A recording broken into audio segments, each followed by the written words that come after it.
The question is that the address be agreed to.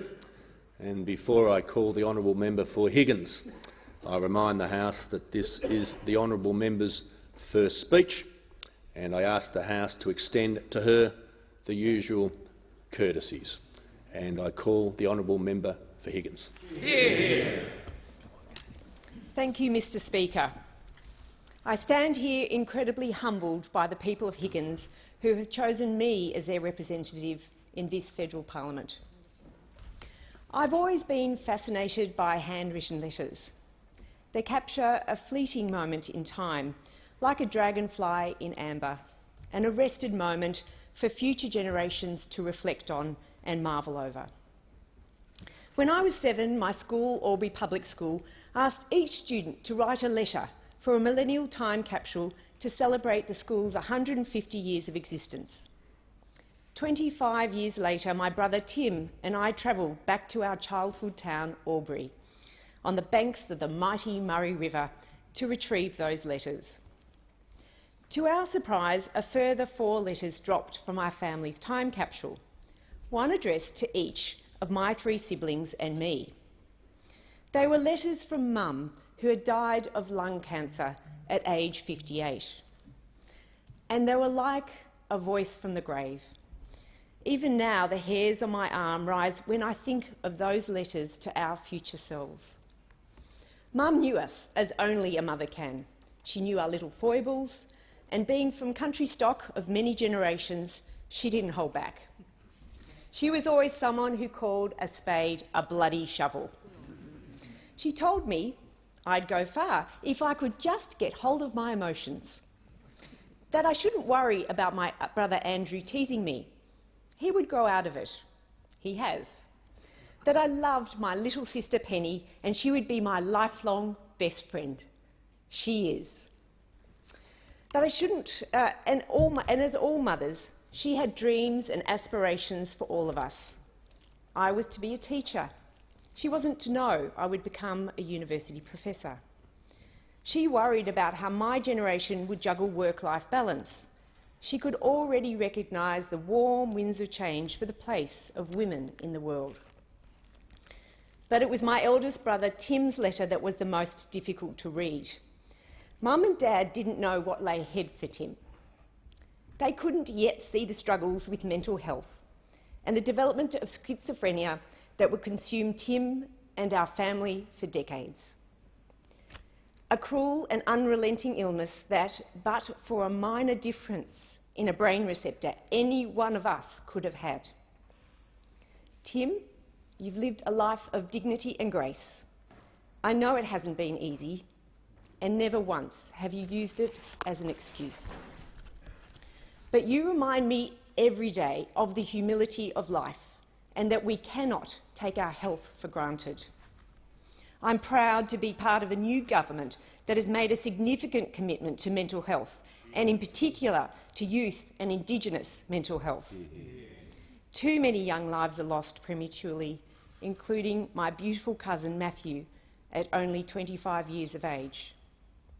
Words like widow and orphan describe our losses, but no word in the English language describes the loss of a child.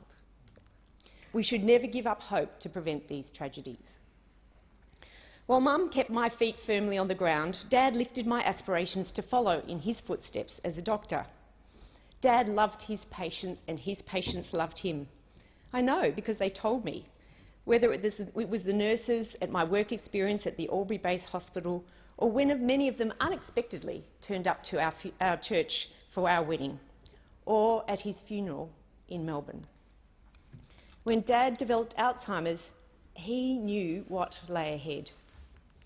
It was heartbreaking to watch this gentle man who had cared for so many with this disease, himself tortured by it.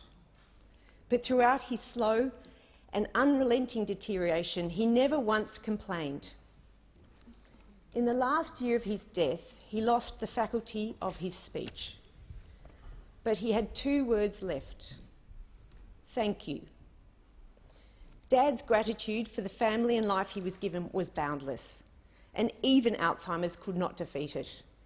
He taught me that no matter what you are dealt, there is always someone in greater need. And he lived by example. For Mum and Dad, actions spoke louder than words. It was only much later that I realised we were raised by liberal values. In Albury, a town where Menzies laid the foundations for the Liberal Party, years later, my parents laid the foundations for our family. We were brought up to understand reward for effort, to have a strong belief in ourselves and in Australia, and that financial prudence is as important in the home as it is for the country. Mr. Speaker, I came to Higgins as a teenager, and I've grown and changed with this vibrant inner-city electorate ever since. I'm not just for Higgins, I'm of Higgins, and it has shaped who I am. I remember when I first arrived in Melbourne, I felt so excited by the opportunities a big city could offer. I loved the hustle and the bustle, but most of all, as a self-conscious teenager, I loved the anonymity of the place.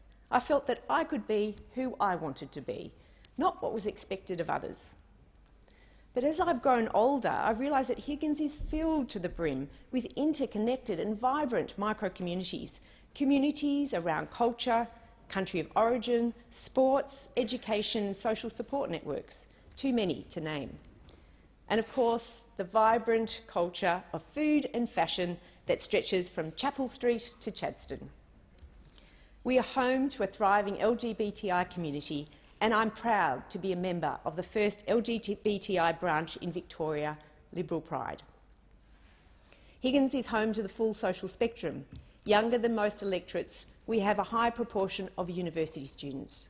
They worry about finding jobs in an ever-increasingly competitive market and the cost of renting. Many have given up on the Australian dream of owning a home. Aspiring families juggle bills and constant work-life pressures. They worry about caring for their ageing parents. They want a positive future for their kids. They want politicians to get on with the job of delivering for Australia so they can get on with the job of delivering for their families. I'm here to represent you all. But Higgins is not just aspirational for itself. We care about our sense of self as a country. We care about Australia's intergenerational responsibilities and international responsibilities, and our role in the global order. Higgins is proud of its previous members of Parliament and its record of federal leadership. It was Harold Holt, the first member for Higgins, who dismantled the White Australia policy and rejected racism. It was Holt who successfully passed the 1967 referendum for our Indigenous people. It was John Corton, as member for Higgins, who established the first Department of Environment and moved to end the criminalisation of homosexuality. It was Peter Costello, as member for Higgins, who repaired the budget, introduced the GST and set up Australia for the 21st century. It was Kelly O'Dwyer, as member for Higgins, who proved that a working mother could sit at the cabinet table. She set us on the road to superannuation reform and improved productivity through increased female participation and a reduced gender pay gap. I pledge today, as member for Higgins, I will continue this proud Liberal record of achievement, personal responsibility, individual opportunity unfettered by government, mutual obligation, reward for effort, lower taxes and higher incentives, free trade and, above all, strong economic management. These are the hallmarks of a strong Liberal government. Mr. Speaker, I bring to this place a lifetime of opportunity that I hope will serve my community and my country well. I've been a paediatrician at the Royal Children's Hospital, serving the families of Victoria in their times of need. I've helped them make some of the most difficult decisions of their lives, ones that can affect the future of their child profoundly. The decisions paediatricians make cascade through the lives of others. But more than caring for people, I've always wanted to prevent problems, not just wait with the ambulance at the bottom of the cliff for the problems to arrive. I want to send resources to the top of the cliff so that we can keep people healthy and safe from the precipice. As a result, I've now worked as a medical researcher for more than 25 years. It is no secret that Australia has produced some of the best medical research on the planet. Our unique blend of Aussie character, of seeking opportunity but being resourceful by making do with what we have, can be seen equally in the corridors of our research institutes and universities as in the outback of our sunburnt country. Like our farmers dealing with the unrelenting drought, our researchers are resilient because they've had to deal with constant setbacks. Despite 75% of national medical research projects considered fundable, only 13% actually receive grants. Who knows what loss of productivity results from these unfunded and untranslated ideas generated in our own backyard? But for all the thrills of discovery and translation that research has provided, the biggest professional joy for me has been to enable others and their ideas, including as Population Health Theme Director at the Murdoch Children's Research Institute. It's been an enormous privilege to be on the board of the only hospital in Higgins, Cabrini, and to serve as Chairman of Melbourne Girls Grammar, a school that my grandmother came to from Rutherglen 100 years ago in 1920, and which 4 generations of my family have attended. These roles taught me that building our human capital is the most important aspect of a good society. Empowering individuals through education and ensuring their health ensures our society itself is healthy and prosperous. More than that, the health of our institutions is central to the health of a good society. That is why, Mr. Speaker, I have put my hand up for public office. The decisions we make in this place affect each and every one of us, each and every day. I wish to contribute to good and wise collective decision-making that is our parliament. I want to champion the ideas that will make a real difference to the lives of others. I want to champion Australia and its place in the world. I'm here as a sensible, practical voice with a passion to serve the people who have put their faith in me to represent them. Being born in Australia is luck, but you also make your own luck. Australia makes its own luck through a stable democracy, strong institutions, a strong economy, responsibly utilising our resources, both natural and human, and maintaining productive friendships with our international neighbours. This is Brand Australia. And these are the central tenets that will always exist, no matter which political party is on this side of the chamber.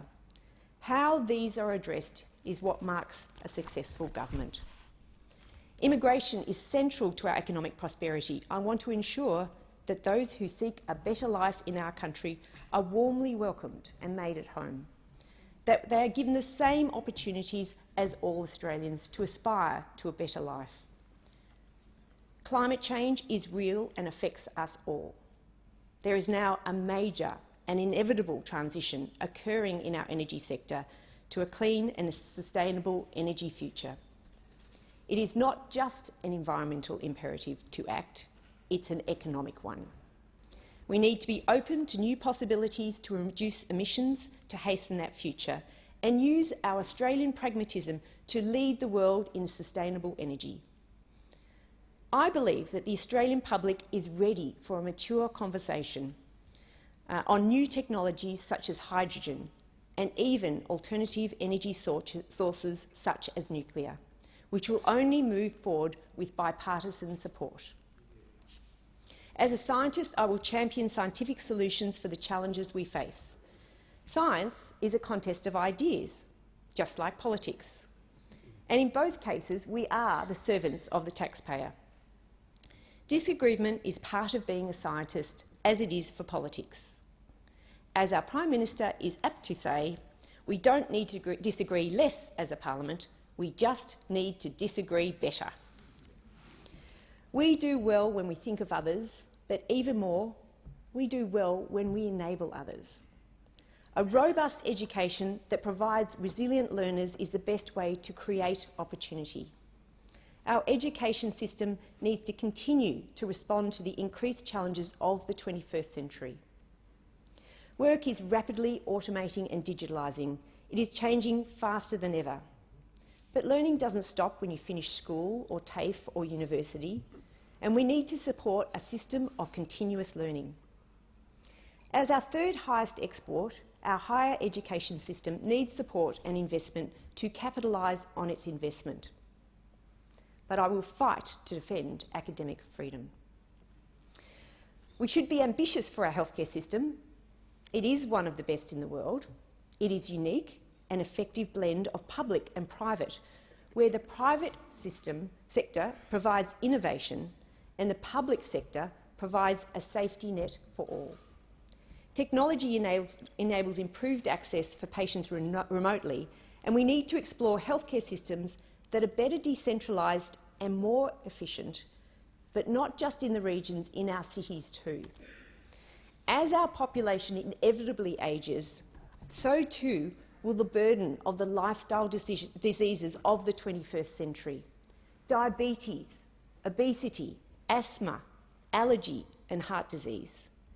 With an ageing population, costs will rise, while the tax base to support those costs will narrow. Our healthcare dollar needs to work harder.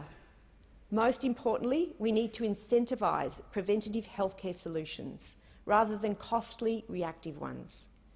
We need a strong economy to deliver the new wonder drugs that our scientists are now delivering us at lightning speed.